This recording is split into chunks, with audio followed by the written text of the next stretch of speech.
Magandang buhay! Today's recipe, napakasimple, napakadaling lutuin pero napakasarap. Magluluto tayo ng sweet and sour pork meatballs.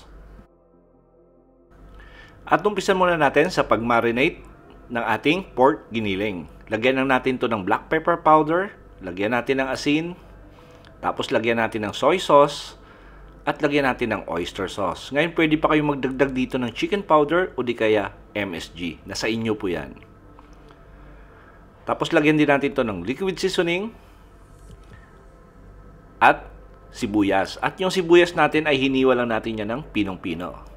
Tapos, lagyan din natin to ng carrots. At yung carrots natin ay hiniwa lang natin yan sa maliliit na dice. Tapos, haluin muna natin. Siguro mga nasa 2 to 3 minutes natin haluin para sigurado natin na talagang balance yung pagkakahalo natin sa ating mga seasoning na nilagay.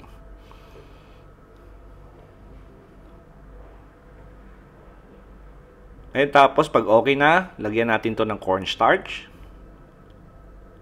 at itlog. And by the way, para sa kumpletong listahan ng ating ingredients, sinulat ko po sa description box. Haluin lang natin to ng maigi. At maganda yan pag nahalo talaga natin ng maigi para pantay yung ating lasa ng ating pork meatballs. Tapos gagawin natin dito ay ibabalik muna natin sa ating chiller or ref for about 30 minutes. So habang hinihintay natin, gawa na tayo ng ating sauce. At naglagay lang ako ng kalahating cup na tomato ketchup.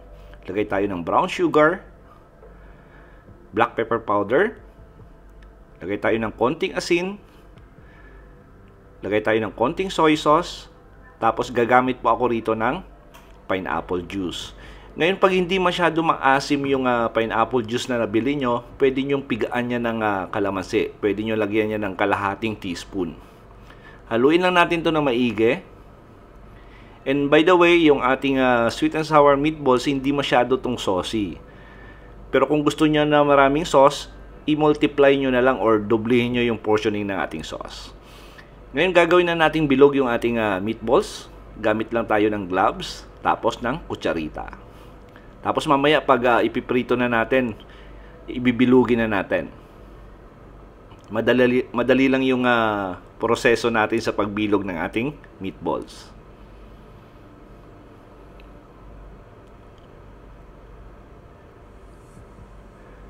Magpainit lang ng konting mantika sa ating kawali. Tapos lagay na natin yung ating pork meatballs. Pa isa-isa. Dapat mahinang apoy lang yung gagamitin natin. Para hindi mabigla yung ating pork meatballs. At ipiprito natin yung ating pork meatballs for about 6 minutes. Halu-haluin lang natin to for about 6 minutes. Pag medyo brown na yung ating pork meatballs, pwede na natin to hahango at itatabi na natin.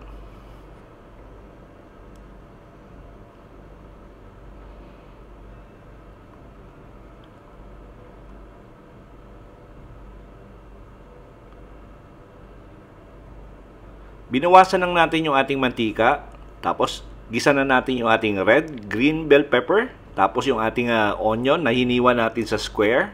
At sinamahan na rin natin ng pineapple chunk. Sangkutsa lang natin or stir fry lang natin yung ating mga gulay for about 30 seconds. Tapos lagay na natin yung ating sauce. Hindi na ako maglalagay dito ng cornstarch kasi konti lang yung sauce na ginawa natin. Tapos palalaputin na lang natin sa simmering natin. Pakulong mahina para lumapot yung ating sauce. Bring to boil lang natin.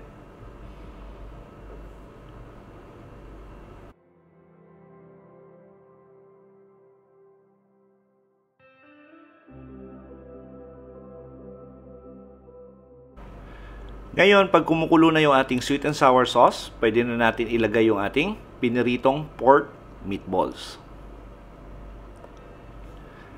Tapos, haluin lang natin to.